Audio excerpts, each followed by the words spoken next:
The billionaire collapsed to his knees when he saw what the maid had bought with his unlimited black credit card. His hands shook as he held the receipt, tears streaming down his face for the first time in the 15 years she'd worked for him. But that wasn't the beginning of the story. 3 days earlier, billionaire James Wilson had gathered all 28 of his household staff in the marble foyer of his penthouse. The morning sunlight streamed through floor-to-ceiling windows, making the crystal chandelier above them sparkle like 1,000 stars. James stood at the top of the grand staircase, looking down at them all with cold, calculating eyes. At 58, he was still imposing, tall and fit with silver hair perfectly styled, wearing a suit that cost more than what most of his staff earned in 3 months. "I'm conducting an experiment," he announced, his deep voice echoing through the massive space. He reached into his jacket pocket and pulled out a sleek black credit card that seemed to absorb the light around it. "Each of you will get 1 day with my personal card. No limits. Buy whatever you want. No questions asked." The staff exchanged nervous glances. Some looked excited, others suspicious. A few simply looked afraid. "Consider it a test of character," James added with a thin smile that didn't reach his eyes. "You'll each be assigned a day. My assistant Emma will provide the schedule. Return the card by 8 p.m. on your designated day. That's all." Without another word, he turned and disappeared down the hallway to his private office, leaving a wave of whispers in his wake. The ultimate temptation, a billionaire's credit card with no spending limit. Money to change a life forever, all for the taking. Would anyone resist such power? What game was James Wilson really playing? Sarah Jackson was last on the list. For 15 years, she had cleaned James Wilson's toilets, changed his sheets, dusted his priceless art collection, and polished his marble floors. To him, she was just the help, the quiet black woman who disappeared into the background of his perfect life. At 43, her once smooth hands were now rough from years of cleaning chemicals. Her back ached at the end of each day, but she kept her uniform pressed, her hair neat, and her expression neutral as she moved invisibly through rooms where decisions affecting thousands of lives were casually made over glasses of scotch that cost more than her monthly rent. The experiment began the very next day. Thomas Chen, the personal chef who prepared James Wilson's meals with mathematical precision, was first. Sarah was cleaning the kitchen windows when Thomas returned that evening, a sleek shopping bag in his hand and a guilty smile on his face. "What did you buy?" asked MIA, one of the younger maids, her eyes wide with curiosity. Thomas pulled out a box and opened it slowly, revealing a watch that gleamed like liquid metal under the kitchen lights. "Patek Philippe Nautilus," he said, voice hushed with reverence. $85,000. "I've wanted one since culinary school." "He'll fire you for sure," warned Gregory, the head butler who had served the Wilson family for over 20 years. Thomas shrugged, but Sarah noticed his hands trembling slightly as he put the watch back in its box. He said, "Buy whatever we want. No questions asked." That night, Sarah watched from the shadows of the dining room as James Wilson reviewed the receipt from Thomas's purchase. His face betrayed nothing, not anger, not disappointment, not surprise. He simply nodded once and set the paper aside. The next day, Thomas still had his job. Word spread quickly. Jake Martin, the head gardener who tended to the rooftop gardens and the 3-acre estate in the Hamptons, went next. He returned with papers for a brand new BMW M5, $103,000. "My dad always wanted one," he explained as staff gathered around him in the break room. "Worked his whole life and never got close. I'm picking it up tomorrow." Emma Chen, Mr. Wilson's personal assistant for 7 years, was more strategic. She booked a first-class trip around the world with stays at exclusive resorts on every continent. Nearly $250,000 gone in a series of online bookings.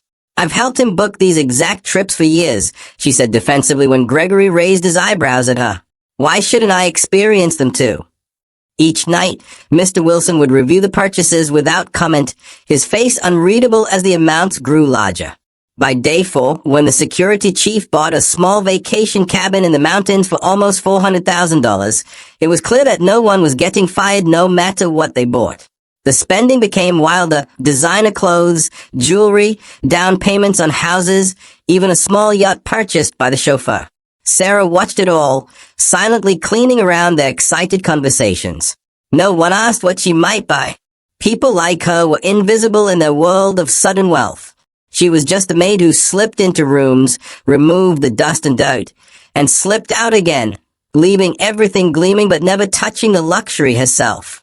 At night, Sarah would return to her tiny one-bedroom apartment in a crumbling building across town. The elevator had been broken for months, so she climbed 5 flights of stairs each night, her legs burning with exhaustion. The apartment was clean but cramped, with water stains on the ceiling and a persistent draft from the windows that never quite closed properly. Her daughter Lily would be waiting on that pull-out couch that served as her bed. At 16, Lily should have been full of life and energy, thinking about school dances and college applications. Instead, she was thin and pale, her once vibrant brown eyes now often dull with pain and fatigue. She'd been sick again that day, the same mysterious illness that doctors couldn't figure out without the specialized tests that their insurance wouldn't cover. "How was work, Mom?" Lily asked, her voice weak but her smile strong as Sarah entered the apartment. Sarah set down her purse and came to sit beside her daughter, stroking her forehead gently. "Just fine, baby. Did you eat the soup I left?" Lily nodded. "A little.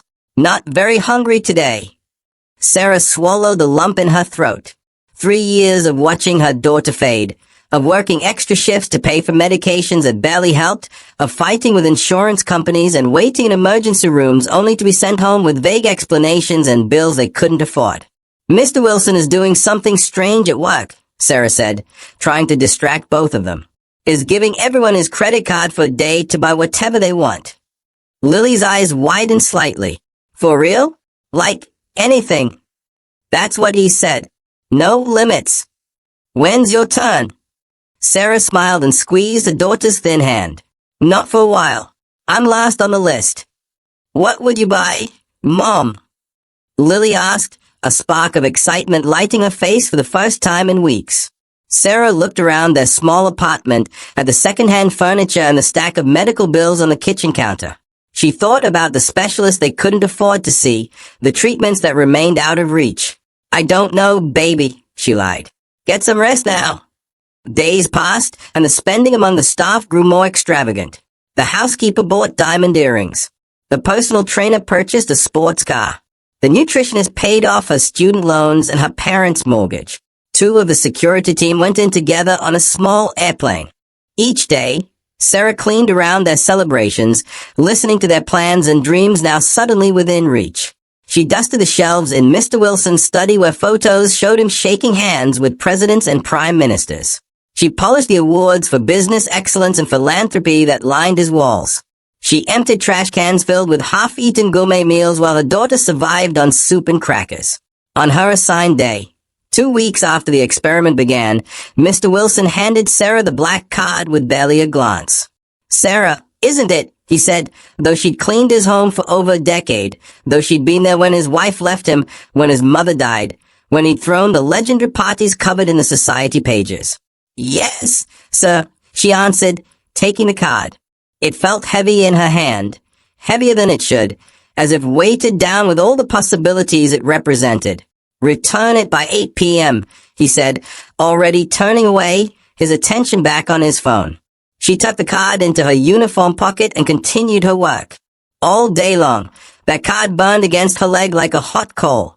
Sarah thought about Lily's medical bills, nearly $30,000 now and growing. About the apartment with mold in the bathroom she couldn't afford to leave. About retirement savings she didn't have. One swipe and all those problems would vanish. During lunch, the other staff members crowded around her in the kitchen. "What are you going to buy, Sarah?" asked Thomas, showing off his new watch that gleamed on his wrist. "I'm still thinking," she said quietly, focusing on her simple sandwich. "A car? Jewelry? A vacation?" pressed MIA excitedly. "I got myself a whole new wardrobe and paid off my credit cards." Emma laughed, setting down her sparkling water. "Don't waste the opportunity. Is not even checking what we spend. I've seen the statements. He hasn't called a single person out. Get something amazing." But he was checking. Sarah had seen him each night, studying those receipts with calculating eyes when he thought no one was watching. There was something he was looking for, something beyond simple greed. Sarah had spent 15 years observing James Wilson. She knew his habits, his expressions, the subtle shifts in his demeanor that signaled approval or disappointment. This experiment mattered to him, though she couldn't understand why. At 3 p.m., after finishing the upstairs bathrooms, Sarah finally left the penthouse. The bright summer sun hit her face as she stepped onto the busy city street, momentarily blinding her after hours in the climate-controlled interior. All around, people rushed by, working, struggling, surviving. Just like her, she took the bus downtown, the black card securely in her pocket. Through the smudged window, Sarah watched the neighborhoods change. From the gleaming skyscrapers where the wealthy lived and worked to the more modest areas where regular people scraped by. She passed glittering stores with handbags that cost more than her yearly salary. She saw dealerships with cars she'd only cleaned, never driven. Sarah thought about Lily, alone in their apartment. About the doctors who spoke too quickly and used words too complicated, who looked at their insurance card and suddenly had no available appointments. About the night she'd held her daughter in the emergency room for 6 hours, only to be sent home with Tylenol and a bill for $2,000. At 4 p.m., she walked into her first store. By 7:30 p.m., Sarah was back at the penthouse, waiting in Mr. Wilson's study as instructed.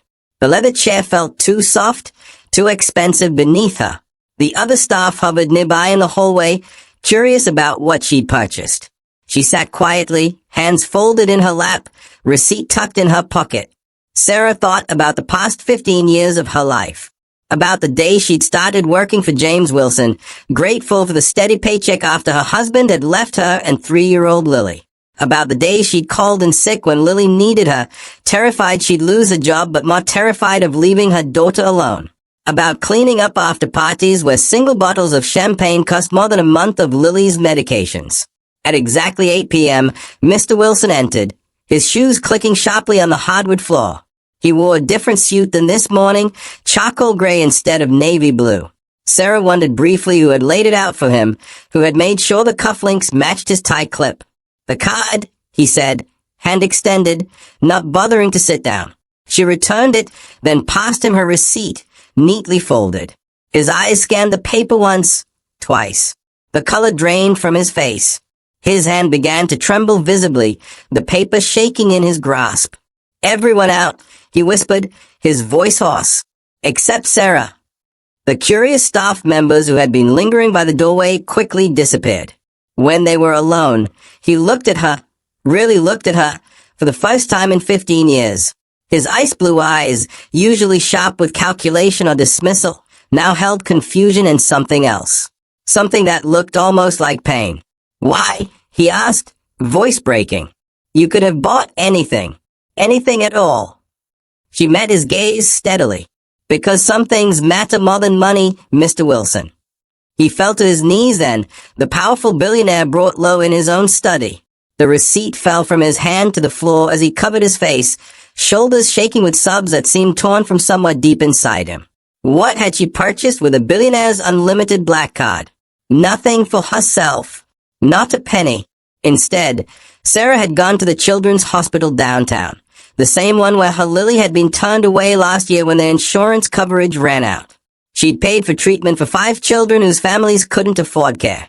Children just like her Lily, who died 3 months ago waiting for treatment they couldn't get. The treatments had cost $287,000 in total, life-saving surgeries, medications, and care that would have been impossible for their families to afford. But that wasn't what broke James Wilson. The last child Sarah had sponsored was a boy named Michael Wilson, his secret son from an affair years ago, whose mother had been writing to him for help for years. Letters Sarah had found while cleaning, letters he'd thrown away unopened. The boy was 7 years old and needed a heart operation that cost $320,000. "How did you know?" he whispered, finally looking up at her with reddened eyes. "I clean your study every day, Mr. Wilson. I've seen the letters, the photos she sends. He looks just like you. Same eyes, same chin."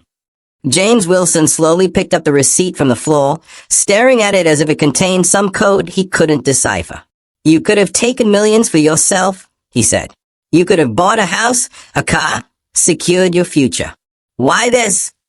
Sarah thought about telling him about Lily then, about her beautiful daughter who had loved painting and dreamed of becoming a doctor someday, about the rare autoimmune disease that had slowly stolen her away, about holding her hand as she took her final breath in their small apartment because the hospital had sent them home, saying there was nothing more they could do without specialized treatment their insurance wouldn't cover.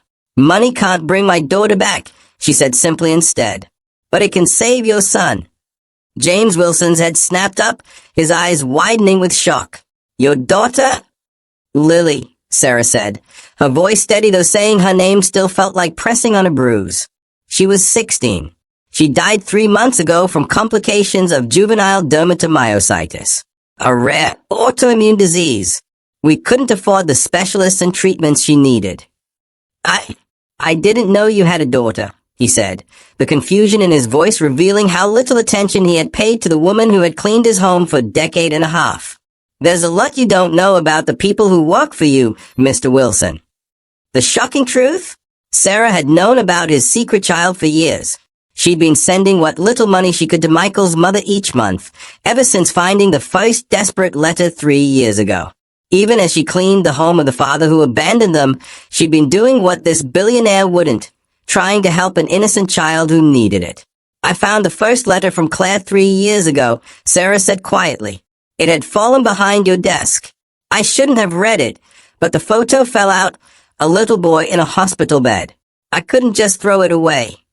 James Wilson stared at her, his face a mask of shame and disbelief.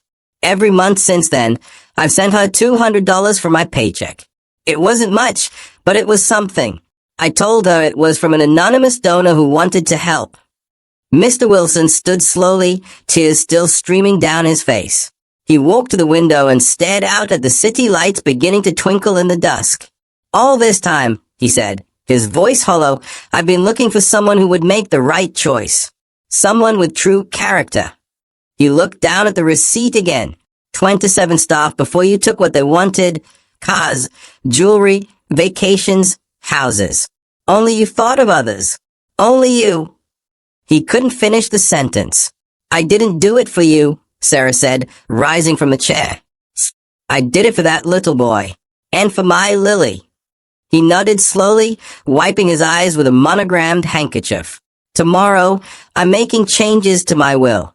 This company, this fortune, it needs to go to someone who won't waste it." He looked up at her. "Someone like you." She stood to leave, her shift over. At the door, Sarah turned back. "Mr. Wilson, that boy needs his father more than your money. Claire's letter said the surgery is scheduled for next Tuesday at Memorial Children's Hospital. Room 418. The next morning, the penthouse was in chaos. Mr. Wilson had fired 18 staff members who had spent extravagantly, keeping only those who had shown some restraint. By afternoon, his lawyers had drawn up paperwork making Sarah the executive director of his new charitable foundation with a $500 million endowment, the Wilson Jackson Children's Health Fund, dedicated to providing medical care for children whose families couldn't afford it. And by evening, he was on a flight to meet his son for the first time, a stuffed bear clutched awkwardly in his hands and tears in his eyes. 1 week later, Sarah stood beside James Wilson's hospital bed where he sat next to his son Michael, both of them recovering, the boy from his heart surgery, the father from the bone marrow donation he had insisted on providing himself when tests showed he was a match. "He's going to be okay," James said, holding his son's small hand while the boy slept. "Thanks to you." Sarah smiled, thinking of Lily and how she would have loved this moment. Sometimes we need to lose something precious to understand what really matters. In the months that followed, James Wilson transformed. The cold, distant billionaire who had barely noticed his staff became a man devoted to his son and to the foundation that bore his and Sarah's names. The black credit card experiment became a yearly tradition, not as a test, but as an opportunity for staff to direct funds to causes they cared about. Sometimes, the richest person isn't the one with the most money, but the one with the most heart. Sometimes, true wealth is measured in how much you give, not how much you have. Sarah still worked at the penthouse, but now as a foundation director rather than a maid. She still lived simply, still took the bus to work most days. Not because she needed to, but because it kept her humble. It reminded her of where she came from. And every week, She visited the children's hospital with James and Michael, who grew stronger each day. In her office at the foundation, on the wall behind a desk, hung two items in a simple frame. The black credit card, now deactivated, and Sarah's receipt from that day.